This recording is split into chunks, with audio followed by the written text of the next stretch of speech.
grâce, seule ta grâce. Nous voulons instaurer un état de droit. Et dans un état de droit, il y a une justice indépendante. Ce n'est pas à l'individu Félix Tshisekedi de commencer à faire justice.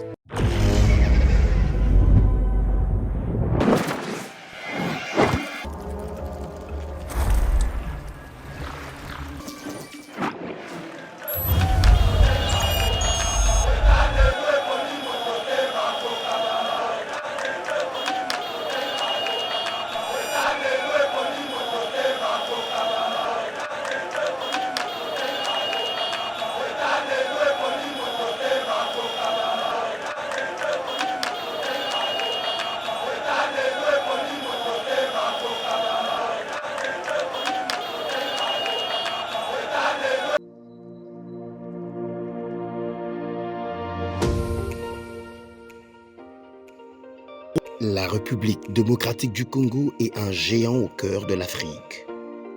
Le géant a été blessé à cause de multiples guerres causées par la mauvaise gestion de ses immenses richesses tant convoitées. Lelo géant a telemi pona kotonga mboka na ye na ba élite ya sika ba congolais nyonso ya mboka pe bandeko ya diaspora. Plateforme projetrdc.com ezopesa ba opportunité ya ko travailler ensemble à distance. Kokoma investisseur to actionnaire pe ko investir na ba projet de développement na RDC.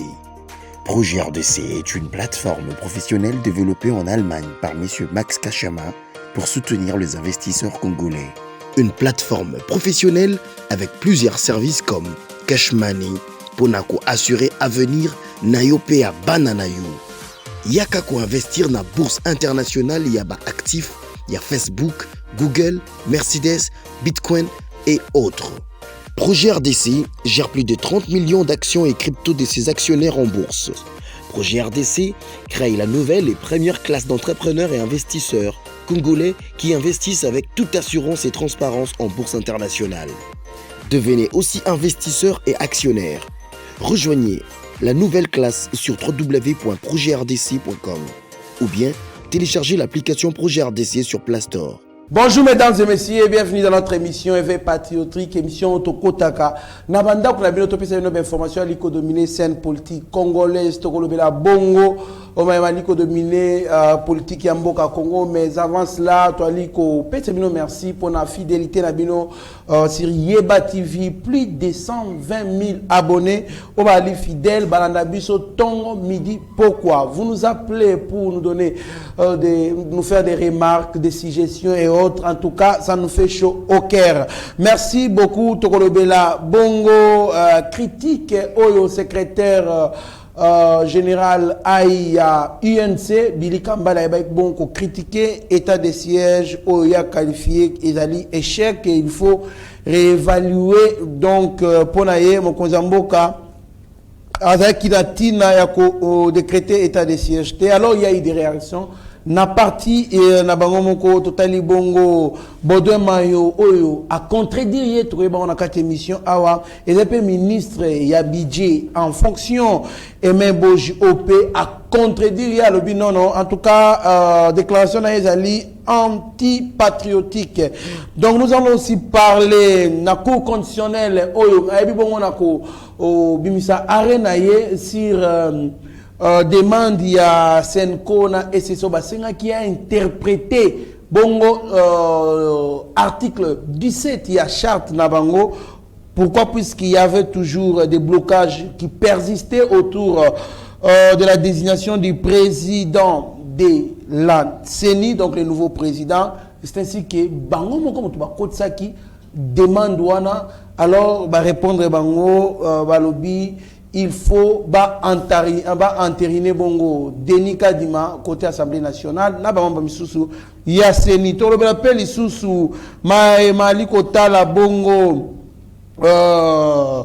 to le bela en fait Corneille Nanga oyo Tolanda qui Martin Fayulu Kwankura Koko Boya Eloko Senko Lobaki qu'il faut Corneille Nanga à continuer dans les préparatifs il y a l'élection 2023. Alors Martin Fayulu Boya qui a un meeting organisé qui Corneille Nanga Yemoka Lobi, je suis payé, je continue à travailler pour les préparatifs des élections en 2023. Alors, pour tout côté Mozindo Maïnyo sur notre taille Sabino Awa to kozala bongo na mwana mboka bolingaka mingi bo déclarer mingi ce qui allait quitter Benjamin mwana suka pièce contre pièce l'actualité mwana mboka Benjamin Mbote ndeko Trésor Kandolo Mbote na balandi nyo surtout ya Yeba TV baba osabiso confiance to pesi bino encore merci mingi parce que grâce na bino aujourd'hui on a atteint 120 000 abonnés mais vous savez que notre objectif encore 2 mois ndambo o etika les que non doit atteindre 200 000 abonnés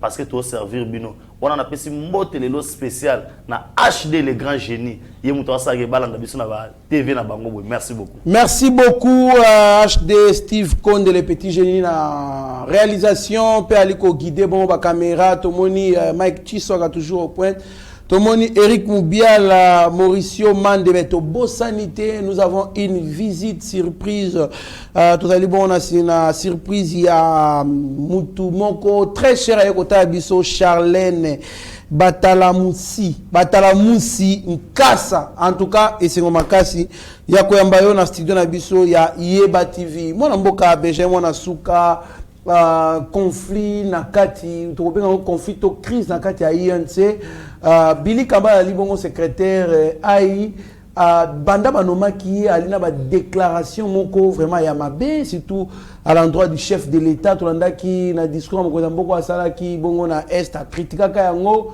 makambo tellement ebele oza lo bané bakanga Vital Kamerhe sans ba preuve ya malonga et autres Vital Kamerhe azali na boloko pona par raison politique on l'a étouffé pour l'élection 2023 et consort mais aujourd'hui il critique et après silence moko moulayi parce que moko kalobaka ki Vital Kamerhe abenda bango matoi en tout cas va se ressaisir le plus vite possible batika atika pe koloba mais lelo bongo netwali koloba il a critiqué l'état de siège et il dit c'est un échec il faut les réévaluer mwana mboka avant tokotana nous na ba contradiction ya ba cadre misusu ya minene ya INC tango yoki déclaration Billy Kambale wana bongo pendant qu'azali cadre ya parti ya munene zali allié na bino o se senta kindeni.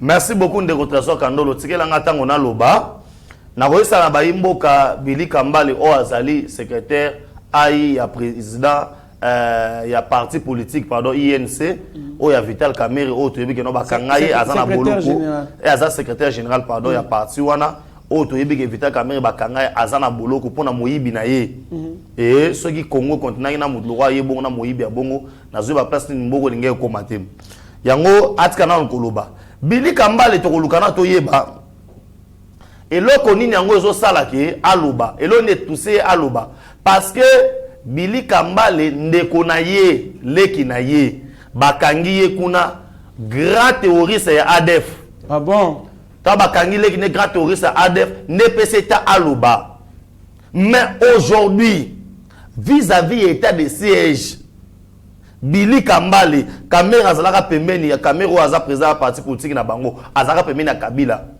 pendant ba temps ebele bazo ba sisama mo guerre na est mais ba baza ba responsable kuna la preuve est ba kangi leki na ye ça veut dire pas ça bien impliqué na kati tout à fait yango moitiko ke non akokite na lobate loko moko boye donc bosso zaka na raison hein oh mais tant on bosso lobi quitter dans les groupes armés atali bango en face yo kasi lelo marbo sama na est wana ça profite à Billy Kambale parce que leki na esaye ils ont profité na Vital Kamerhe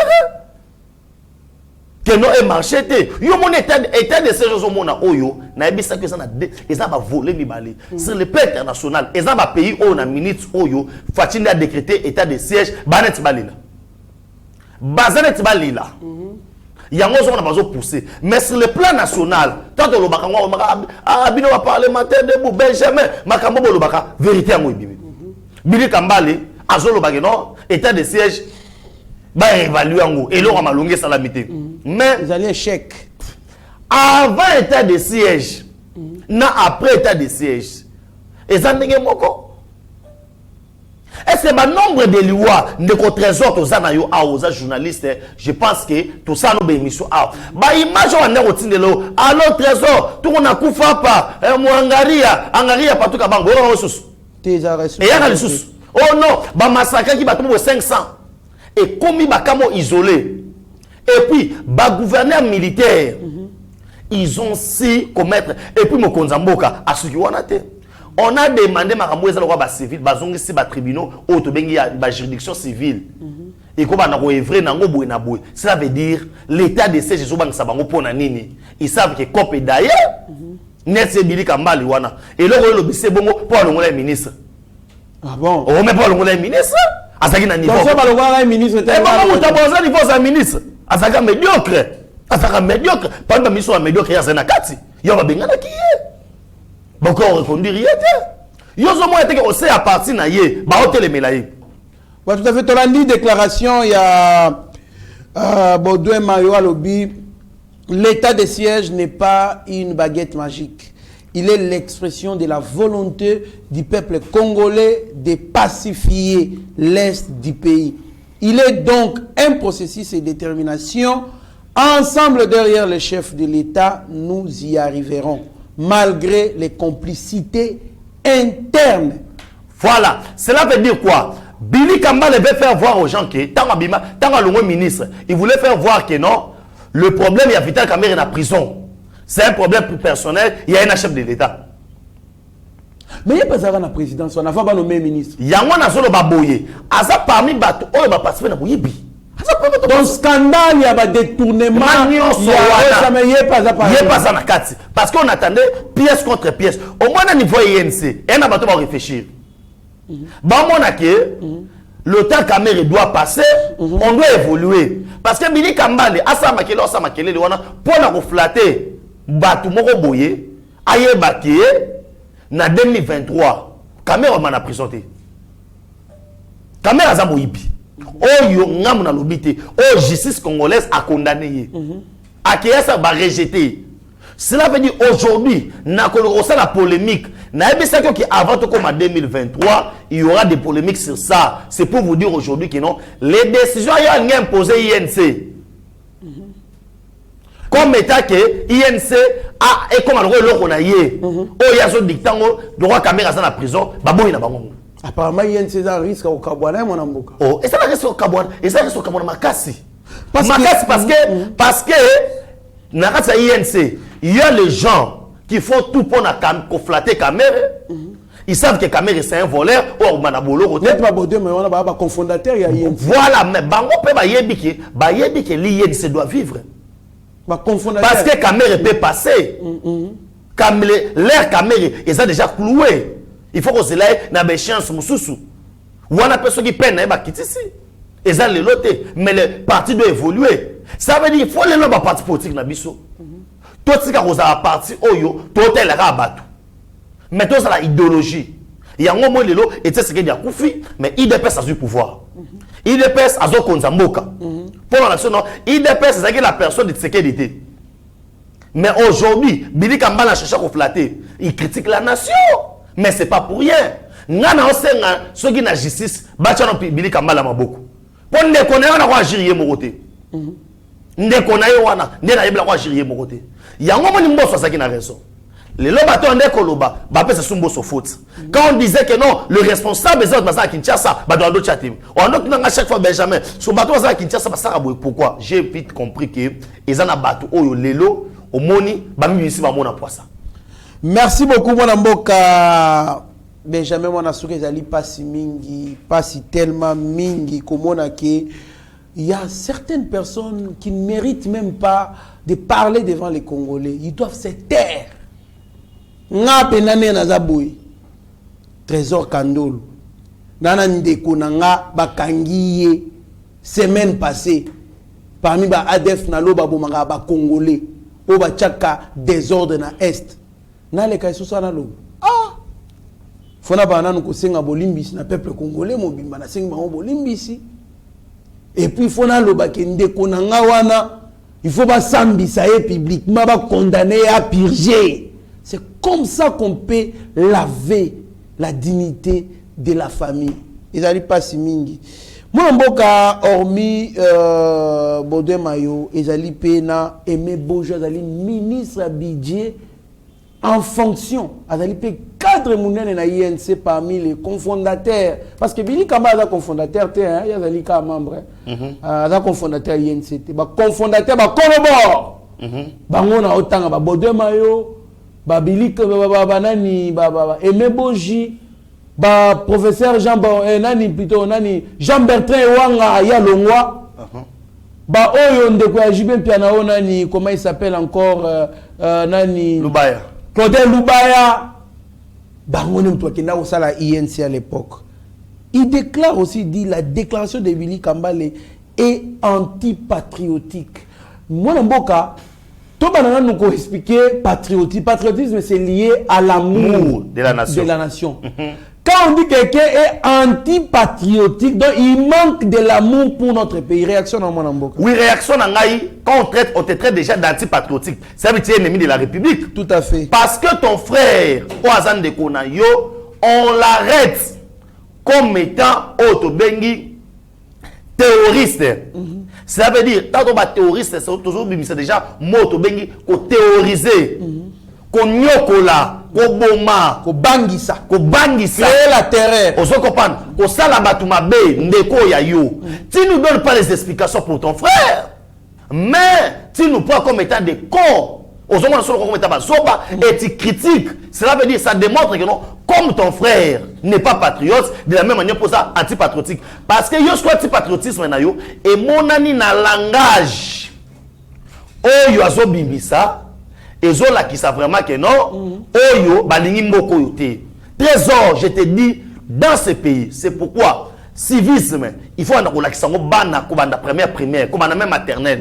Sans il y a patriotisme, comment aimer la nation? C'est pourquoi tant que Zamboka Lobaki, moi dans 66 classes avant qu'on université qui est armée, et c'est très important. Au moins armée, ben mentalité, il y a Rolingue Kolo. Nous avons dans ces pays des gens qui n'aiment pas le Congo. Et puis il faut identification des nationalité parce que soto bitola ndela bili kambali oyo orolanda pena koko ya bakoko na baota susu ruba kura bansera ah bon ruba kambali kombo na ere ekota kuna parce que na vrai sens normal mon frère tikana ibisayo il y a des efforts au mokonza moka asali pour na peso na est tozomo ndenga zo tambola ba auto blindé zali ko ya ba soda to mona ki awa pour une fois ba soda ba zo yemba maloba facha lobi maloba na courage et tango zo tala yango et pesa pour une fois Congo monde la diaspora congolaise et ningana awa to lata ba FRDC c'était grâce à l'état de siège les lots oyo ba to ko lata FRDC comme le roi griffe Tazo Kandola qui on a fait mais à Tchango griffe au moins non Steve Konde HD pas yebativo ba griffe. Est-ce que Bilo connaît Salamaki? Ça démontre comment les Congolais ils sangani na idée à Mokonza Mboka. Et nous avons vu dans quelles circonstances Mokonza Mboka a accueilli Est de la République. A commis Kuna avec tous les dangers. Aucun Kosalawana. On a fait des émissions ici. On refusait que le chef d'État qui Kuna. À notre grande surprise, Moukola anniversaire Azakuna na Est. Voilà. A fêté na bango, a fandi na bango. Il est allé au-delà même. Il y a koleka, autre de benganzi, na Kasindi. Na Kasindi. Na nani. Route de la mort. On s'en parle. La route la plus dangereuse. Atamboli wana makolo, akiyokutana na Yoweri Kaguta Museveni. Tout ça Billy Kambale était où? Pour parler. Aujourd'hui, quand vous dites que non, l'échec total, ça veut dire vous êtes un anti-patriotique.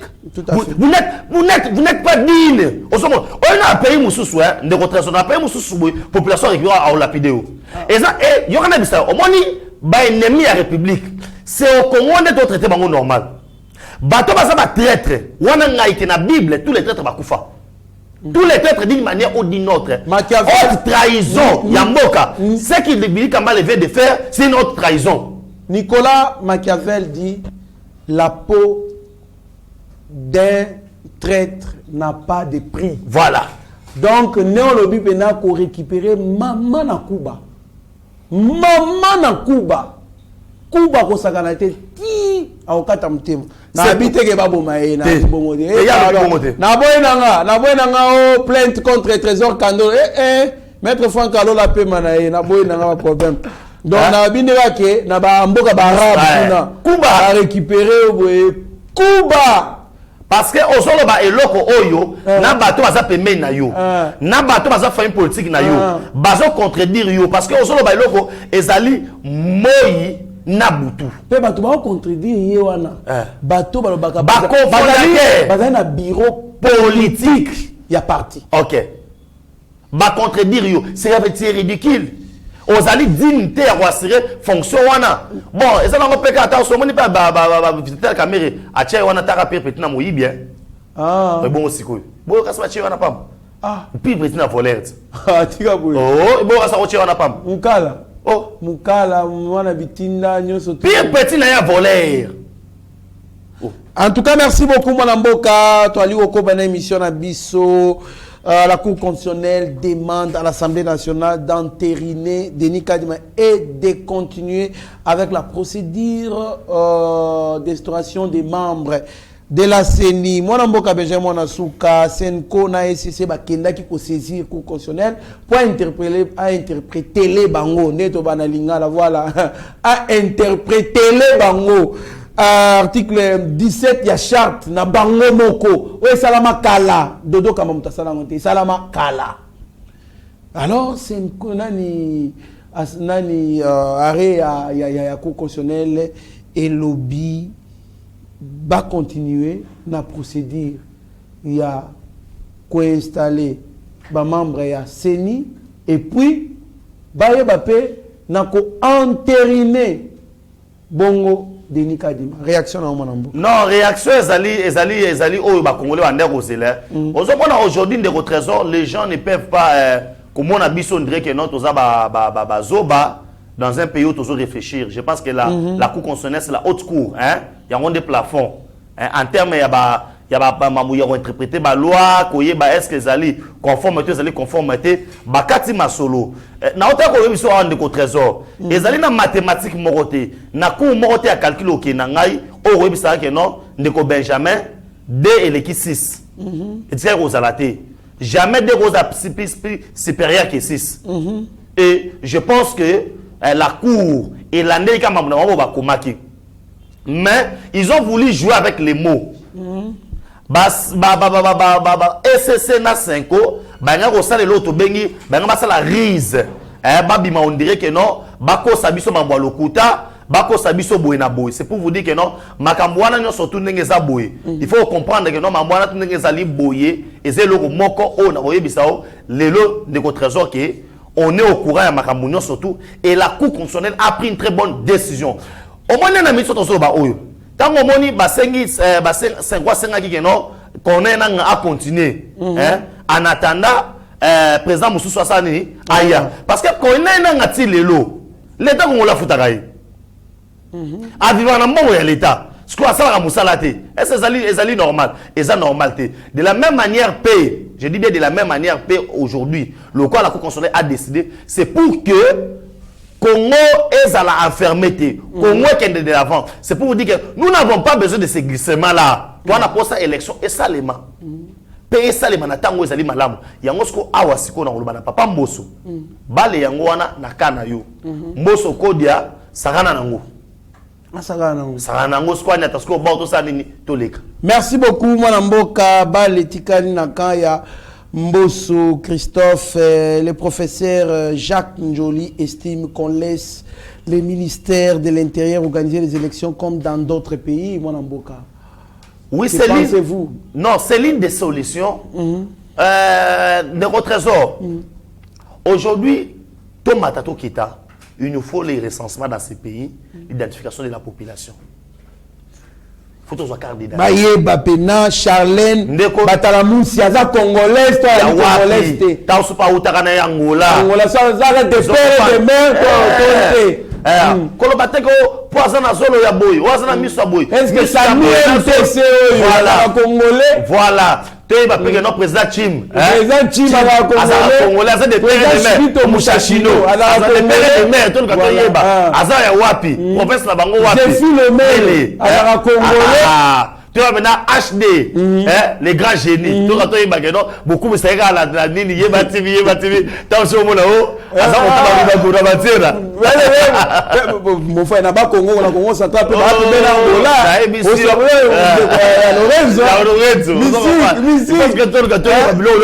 c'est pour vous dire que dans les pays où ils allaient sérieux, on est en Angola, ben en billette, na Congo pour ça ben en livré. Ce qu'on dit ce soir na Kinshasa au cas d'électeur.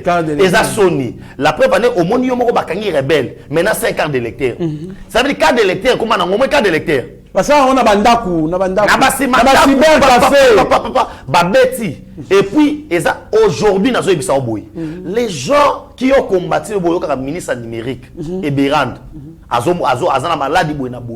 les gens savent que Congo, ce qui est plan numérique, Congo soit identifié population, Namarabu Italio, banini, fraude, na frontière, makambo belé. Ekosuka. C'est pourquoi ces gens-là ne veulent pas à l'unité. Bah, et non, ce qui est là, tout ça, les recensement, tout ça, les identification de la population, et aussi maté. Il y a un moment où les lots, ceux qui ont tous les allés, les ministères de l'Intérieur vont organiser les élections calmement. On va pas faire ça, Joli Wana, bah ça, mais tout. Vous comprenez? Si on va réfléchir, bongo, bah ça, il va calcul. Tu vois comment rater que non, pour les lots, ils allaient pour le meilleur Kadima. Et dit que là-bas, na 2028 pour organiser sous l'élection et comme sous président c'est va rencontrer Barubo yaé na 2040 pour les loba sango muto ande ko boya ko nena ngabo na boy ba ko pese sous confiance ba mo kene sous wapi ya ona zo ba boy muto ande ko boya wana nde ba lobby élection muto yo asala ka mambo etali technique ndako ko tricher ndako sala ba glissement ndako sala biloko no soto wana mais bozo confier yango sous ozomona ke bobimba la moko nde ba français ba français ba ridicule malgré que les africains les ridicules ne tuent pas parce que okolo ba iloko mona contraire na ngote nde Jack Njoli a moniqué na logique awa nazo son de contraction to ke na so mulai pamba élection oyo ko cha yango na ministère de l'intérieur fait souka ba solution ngwana. Ah bon? Ah oui, souka ba solution ngwana. Coachon le ministère de l'Intérieur. Parce que c'est ne kotika ko sala jamais à politique. Et ça le cause ba que non. To beta to ça ba les obetama, Ligue nationale obetama, on le dit que non. Toi na posa ba jouer na ba za ka ligue D. Mais ba on va ça le spectacle. Ba président ba on ba chaka mong. Les politiques ne pas ngondwana. Il faut que ça dans la politique. Pour ça la politique banane ba ça musala wana. Il y aura tout et qu'on ait toujours des contestations. Moi j'estime que solution à souka. Au cas où mais la Cour constitutionnelle ça a tranché na mon sur le rolobaté. Ça veut dire l'Assemblée nationale doit se soumettre battre na kadima tu vas côté to parce que ba la Cour constitutionnelle est inattaquable, c'est imposable à tout le monde. Donc je pense que Basango on a toi SCC kutu ngai kutu nasambela kuna église na ngai ezali kuna biso to ba pentecôtiste biso nani na ngai église la borne. Donc en tout cas ba kambina biso église la borne ba kambina biso parce que biso to kuna en tout cas bokitsa bomela mai pio bokitsa mai na mutema de sorte que makambu oyo ali ko salema et salema bongo tant déjà qu'on considère une décision là il faut la respecter. Alors puisque ceux qui vont s'imposer la décision comme le roi Martin Fayoul avec les fameux la fameuse plutôt vérité des urnes. Oui, et puis l'église SCC na 5 ans. Ce qui concerne la Europe Sabango, bâtir se comporter comme état basé opposant. Ouais, hein? L'église, il ne faut pas se comporter le rôle de le roi opposant. Et puis, des hommes de Dieu, il ne faut pas oublier ça, le kouta mingi. Non, il ne faut pas oublier ça, mingi, mais il faut éviter le kouta un homme de Dieu. Tant que il y a six confesseurs religieux, il va la rakuna, et ça m'a le kouta. Tant que non, menacer biso, et ça m'a le kouta. Neti, nani moko basi confession religieuse à l'obi. Abi abecho la bengi saki na bureau na e, abise ko voter ka di matin, tu ne pour nani na voter muto ba, tu na voter était pour nani. O ko voter était appuyer biso, za la même morale na biso ko voter était.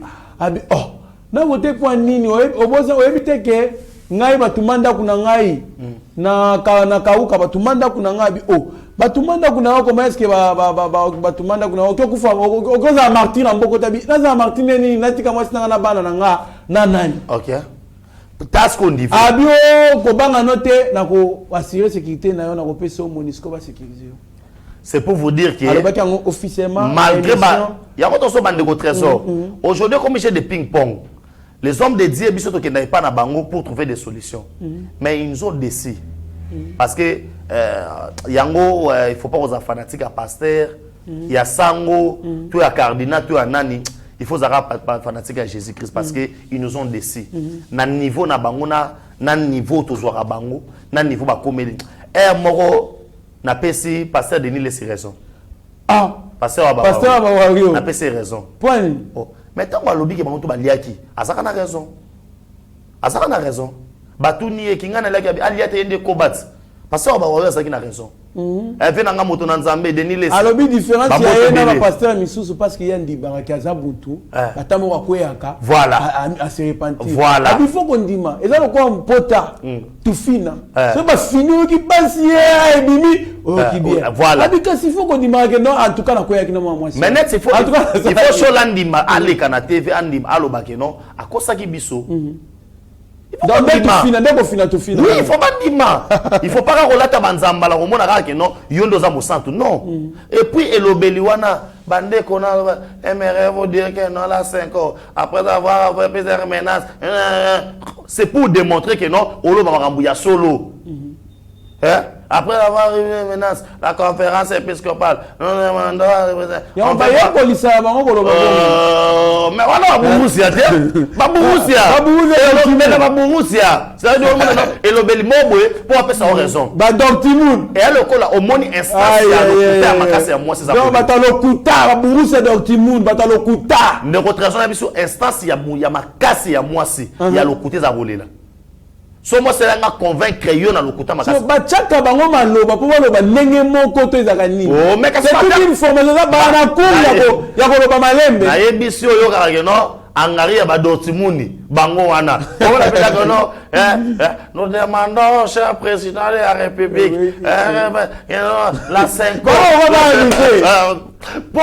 Bon que la bango mawa.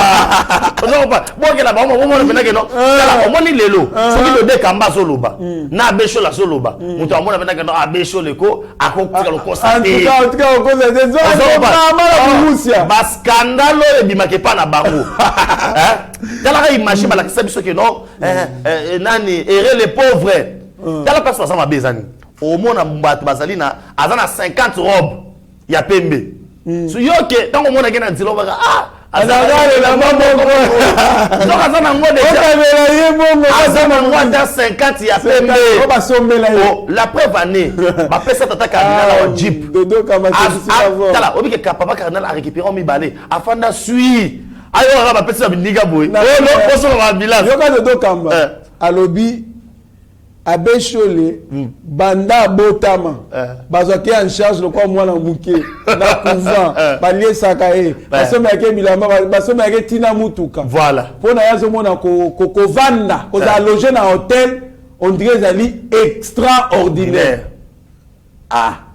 Non, c'est pour vous dire qu'ils ont voulu diaboliser. Aujourd'hui, la communauté tant nationale qu'internationale, les gens voulaient faire quoi? Bateau à foutre à bango, la mouka na auto bengina. Ah na so biso les gens bazo tirer ce ficelle. Et le roi de moto zagi na abisingai atuinga bi na tuna te mena na lo biloko na te pa tuninga bi ensemble azana combien de députés? Ensemble pour la République. Azana 70 députés. Dans un député te. Ensemble azana député te. Oui, voilà. Ba député na regroupement. Mais na député G7. Na lo bibo ensemble et après élection azana député ndengeni. Abisaka bime ndeko Benjamin mona suka na mona trésor kandolo te Moïse Katumbi soka babi abisoka bimi soko to meko abiko makana union sacrée alinga maka yemoko po azana 0 député voilà penaza azana 0 député c'est pour vous dire quoi et ça battre fait se faire grand. Aujourd'hui l'église catholique doit reconnaître que François Zaki nango bané 70 bané 80 bané 60 bana on zo réveil Papa, recensement, la conception que SCC et l'Église catholique regorge 60% de la population. On a une estimation, notre estimation Congo que 50 millions d'habitants, on va compter 200 millions. Voilà. Alors, on a conception et puis on risque aussi de compter biso. Donc on a 45% d'étrangers dans Bogo. Nation so trésor, batte belé to tanga na bango, so na komi ko raisonner bango lelo. Net ba to tanga na ba Roubaix, wana ba na ba Rwandais. Ba 18 ans, ba Melama, mais net na inikin. Bogo za botani na inikin na 35% d'étrangers. Ouais, tout à fait. Ngana tangi na inikin. Banda G1, TL2, na tangi vraiment na étranger. Voilà. OK. Tout ça on peut débat politique. Voilà. Bazo bi misape no ba hebi pena politique. Jour moko na beta mutu na ba tout longa kuna yo kuto za étranger to kinza ki ko sala labo. To na poto ta labo nani ya nani informatique. To za ki liban je me rappelle très bien to za ki libana na côté ya bunker, na côté ya médecine. Débat politique ce qu'on a mutu ala ba mingi boene yo kuto za kongolete. Silika mabe. Na ya boya za kandila. Asilika mabe. Le recensement est très important. Coup de chapeau na Jacques Njoli a raisonné déjà bongo. Et puis basango lelo oyo ils ont ça la Sony. Merci beaucoup mon mboka Benjamin Nasuka bozaki ebele pona kolanda biso. Merci na Maître Denis Mpunga, merci na Monsieur Eric Diamba, merci na Docteur Mayele. Zéphine Lomele, Maman Céline, Papa David, pourquoi pas, na Papi Fwamba, na Lubumbashi, Hôtel Nini. Hôtel. En fait, c'est immeuble Bolloré. Bon, Hôtel Bethesda, voilà. Merci beaucoup. En tout cas, Oyamba Kibiso très bien à Lubumbashi. Merci, Pene, Monsieur Franklin Seni. Yom Toyamba Kibiso na Matadi. En tout cas, merci beaucoup. Vous allez tellement ébélé. Mon amboka Benjamin Nasuka tala caméra ya Steve Konde HD les petits génies na Mike Chisake bongo pesa malobano ya suka. Merci beaucoup de votre trésor Kandolo, merci na ba ndego so balanda kibiso. Ce que na ko pesa bino comme conseil to sa bilanga. To somba mabele, ko somba mabele, so contacter nga Benjamin Mwana Suka ozo mabele ya sa bilanga ya otonga banda parce qu'il y a plusieurs escrocs au ba mela bino mais cette fois-ci to fungoli nzela.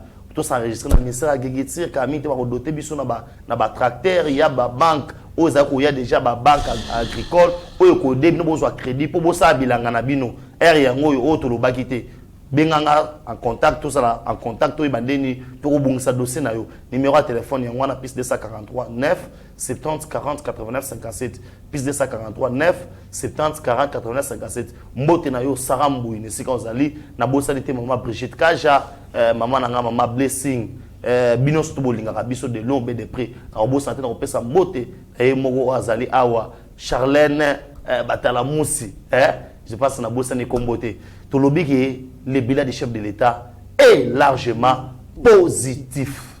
Merci beaucoup Mwana Mboka Benjamin Nasuka ndengo lobi iyo penza le bilan du chef de l'État est largement très largement même positif. Wana na assure que ba dongolomi su côté bazali muteme vimbi e vimba yo ebiteke ko clouer Kabila ko vandisa ene ngabana kinkati nye ezali ko eza victoire peuple congolais yo ka eza pete yo jango pete. Merci beaucoup, restez branchés sur notre chaîne, vous ne serez en aucun cas déçus, mieux vaut être maître de son silence que plutôt esclave de ses propres mots. Merci. Ta grâce, seule ta grâce. Nous voulons instaurer un état de droit. Et dans un état de droit, il y a une justice indépendante. Ce n'est pas à l'individu Félix Tshisekedi de commencer à faire justice.